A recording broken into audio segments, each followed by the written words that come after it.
വാസുഭായ്, yes പറയൂ.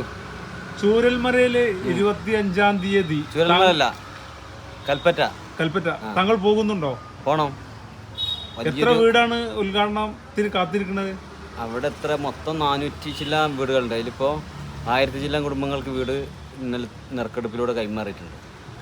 അപ്പോൾ നമ്മുടെ സർക്കാരിൻ്റെ ചൂരൽമല, മുണ്ടക്കൈ, അട്ടമല ഈ പ്രദേശങ്ങളിൽ നമ്മുടെ എല്ലാവരും നെടിക്കുക, നമ്മളൊക്കെ എല്ലാവരും ഒരേമാതിരി കണ്ണീരിലാഴ്ത്തിയ വലിയൊരു ദുരന്തം നടന്ന്. അപ്പോൾ അതിന് പരിഹാരം എന്ന് വെച്ചാൽ നമ്മുടെ നഷ്ടപ്പെട്ടതിനൊന്നും പരിഹാരമല്ല, എന്നാലും അവിടെ ബാക്കിയുള്ളവർക്ക് വേണ്ടിയിട്ടൊരു ആശ്വാസം എന്ന നിലയിൽ നമ്മൾ എല്ലാ നല്ല മനസ്സുകളും ഒരുമിച്ച് മുഖ്യമന്ത്രിയുടെ ദുരിതാശ്വാസ നിധിയിലേക്ക് പണം കൊടുത്ത്, അത് മുടക്കിയവരും എല്ലാവരും ഉണ്ട്. അത് വേറെ, മുഖ്യമന്ത്രിയുടെ ദുരിതാശ്വാസ നിധിയിലേക്ക് പണം കൊടുക്കരുതെന്ന് പറഞ്ഞ് മുടക്കിയ ഒരുപാട് ആൾക്കാർ. പക്ഷെ അത് അവരൊന്നും ഈ ദുരന്തം നേരിട്ട മനുഷ്യരെ പറ്റി ചിന്തിച്ചിട്ടില്ല ഒരിക്കലും. അവർ ആ പേരിൽ പിരിച്ച് അതിൻ്റെ കണക്ക് പോലും പൊതുജനങ്ങൾക്ക് മുമ്പിൽ ബോധ്യപ്പെടുത്താൻ കഴിയാതെ നടക്കുക.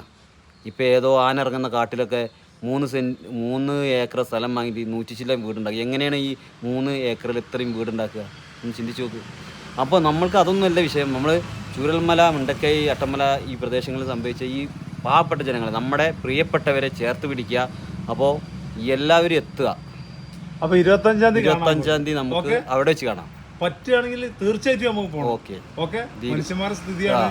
അല്ല, നമ്മൾ ആ കണ്ണീരിനൊപ്പം ആ പ്രിയപ്പെട്ടവരോടൊപ്പം നമ്മൾ ഓക്കെ അല്ലേ? എന്ന് വാസ. അപ്പോൾ അടുത്തൊരു വീഡിയോയുമായി നമുക്ക് വീണ്ടും കാണാം.